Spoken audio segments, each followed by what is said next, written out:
Yeah, I don't usually lead research projects, but a couple of years ago, we decided to take a look at the Oregon mass timber supply chain because we've been working for several years with Business Oregon and other colleagues, other partner agencies to try to kind of stimulate and grow the mass timber sector through our various capacities. And we wanted to take a look at, Oregon's first mover in mass timber. So what are the barriers and drivers, and how can we kind of influence that through policy and research and other things? So we did a very short research project. This was with about $10,000 of money from the Agricultural Research Service funding that we get every year. And I neglected this morning to give thanks to the ARS program, USDA Agricultural Research Service. They give us about $1 million a year, which we use in a kind of a competitive, we have a call for proposals, and researchers are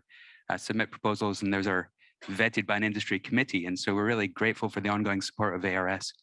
So this was actually done by someone that many of you might know. Alex Zelaya was an architect with Hacker, is that right? Hacker. Went and got his MBA at University of British Columbia. While he was doing that, we hired him on an internship to do this work. So he already knew the Oregon lay of the land very well. So, and really it was something that happened. Of course, COVID happened in 2020. So he didn't get to do any in-person interviews, but everything was done by Zoom and telephone. But we managed to talk to key players in the sector. And we looked really at this kind of area around, lumber milling, manufacturing, and fabrication to look at what the main drivers and barriers were, as I said. And you can see in Oregon and Washington, California, Oregon is quite dominant in terms of the number of glulam and panel processing facilities compared to our neighbors. Well, not that different from Washington, mind you, but definitely California doesn't have much of the current time. And here's a sort of a breakdown of this was as of 2019, the mass timber manufacturing facilities in Oregon. And, I'll cut straight to the chase here because we're short of time. Here are the key takeaways in terms of barriers. And I don't think it'll be a surprise to anyone. Cost, firstly, the investment cost in investing in the equipment and the facilities to produce mass timber. Some glulam suppliers we're looking at, should we do panels? There's obviously a cost for the equipment investment and the additional, infrastructure in the plant. The volatility of log and lumber cost was a factor, and there was a lot of uncertainty over the market, and there are various estimates out there about how fast the mass timber industry is growing, how many buildings. Woodworks does a great job of keeping track of the number of projects around the country, and I think right now it's about 1,500, right, Scott? But there's a lot of varying estimates of how big it's going to get and how quickly it's going to get there, and of course, COVID-19 threw a wrench in everything apart from as in terms of predictions. Other barriers and challenges, lumber sourcing, mass timber, as you probably know, has to be dried down to 12%. Standard lumber is 19. It's being able to secure that dry supply. And then the two key takeaways probably in terms of the difficulty is, in terms of what we can do something about, first of all, labor, we've had firms come into Oregon and talk to Business Oregon, the state economic development agency, about siting a plant. And, they've been concerned about labor supply, and they've been concerned about fiber supply. You would think we have all this, half of our state is forested, so what's the big deal? But what you do find, since kind of 1990, we've had most of the fiber coming off private land as opposed to federal land. There was a big switch in, the annual allowable cut on those different ownership types. And so, the private lands are kind of approaching sustainable harvest levels as it is. So, there's concern about where's the fiber going to come from. And in the same way, the Oregon employment in logging and forestry has declined quite a bit in the last, I'm sorry, that's the wrong graph. That's like, oh no, that's good. I thought I was just this year. It's declined quite a bit. If you go back to 1980, there's even more substantial decline. And right now, boomers are kind of aging out of the profession, especially in the woodlands, logging.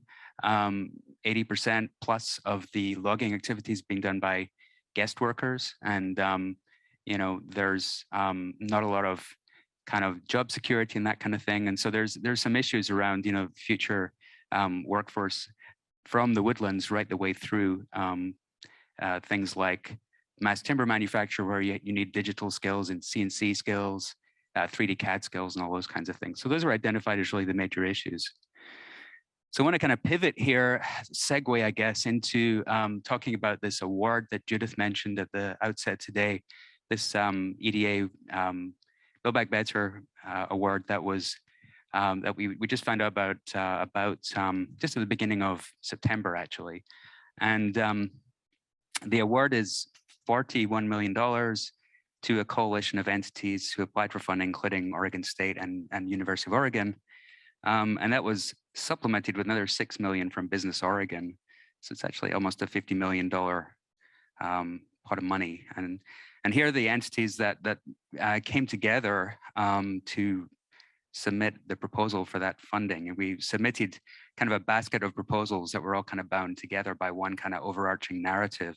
You can see, OCU of O, we're the sort of university contingent. We had the state agencies, ODF, Business Oregon, and DLC, Department of Land Conservation and Development, and then the port. And really, how did this partnership come together? I mean, there are many different drivers, but we've been working with Business Oregon for a long time, as far back as 2015, when there was something called the Pacific Northwest Manufacturing Partnership. That was designated by the Economic Development Administration, Department of Commerce in 2015.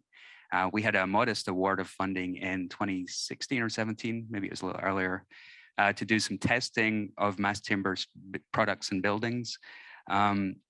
But really, more recently, after the Labor Day fires in Oregon, we had these catastrophic fires. We had communities lose, scores of homes. A group of state agencies came together, and the universities came together and looked at, could replacement housing be provided? Could we use mass timber? Could we use some of the trees that had to be, cut down or, removed after the fires? Could we make, affordable homes with those? Because we're dealing with this kind of multiple challenges in the state. And for various reasons, it wasn't really, we couldn't move quickly enough on that. But we kind of kept talking, and we submitted a proposal when EDA opened their Build Back Better Regional Challenge. And really, the kind of impetus of, what we're trying to achieve with this is there are many aims, kind of synergistic aims, I guess. We want to create new jobs in the mass timber supply chain. At the same time, we want to tackle the housing supply and affordability crisis. I mean, a study has said that Oregon is going to need 584,000 units of housing in the next 20 years. Is that right, Emily?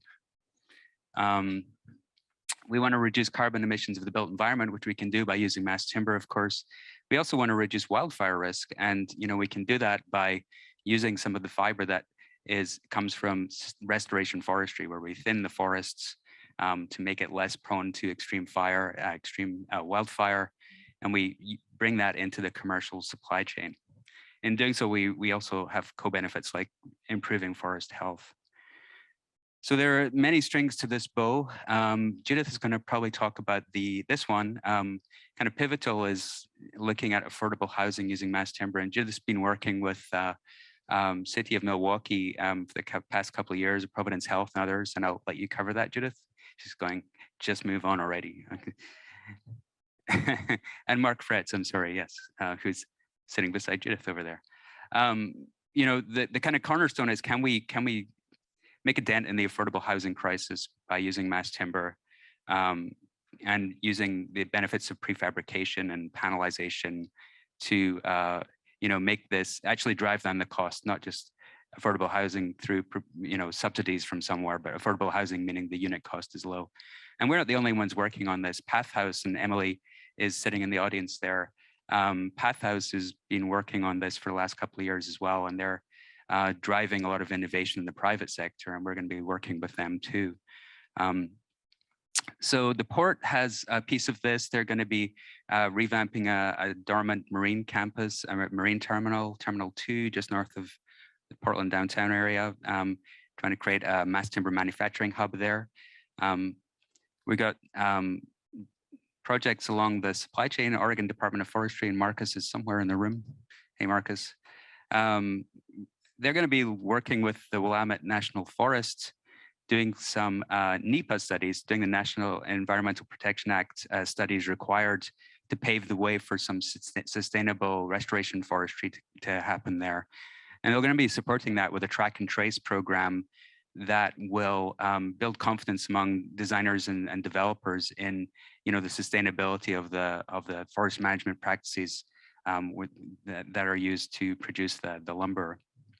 So basically, we want to bring more of that restoration forestry wood into the supply chain. We have a large program of activities, which Lek talked about a little bit, under this umbrella of the Smart Forestry program at OSU. And that's going to do many things. It's going to map wood fiber availability around the state. It's going to look at Lek's piece, which is continuing to look at new uses for low value species like ponderosa pine. Doing a techno-economic analysis of the east side processing. So that's looking at the fiber is there, but is it close enough to processing facility for it to be commercially viable to be brought there and into the supply chain? And then also other pieces looking at advanced harvesting techniques to lower costs and improve safety for workers, and workforce development connected with that. Everybody in the room, I think, has used this slide, maybe except Jerry.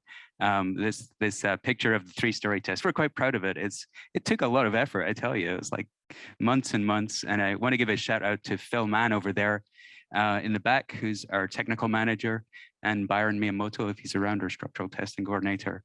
And Mark Garrick, who's our other member of the Emerson Lab team, is not here today. But they basically busted their butts to get this thing up and running. So we like to show pictures of it. Anyway, we're going to be using our exemplary facilities at the Emerson Lab and elsewhere on campus to test some of these modular designs. We'll be testing the designs that University of Oregon are producing. We'll also, I think, be working with private companies who are innovating this space like Pathhouse, and hoping to move these projects along and generate some results that they can use as they move forward to commercialization.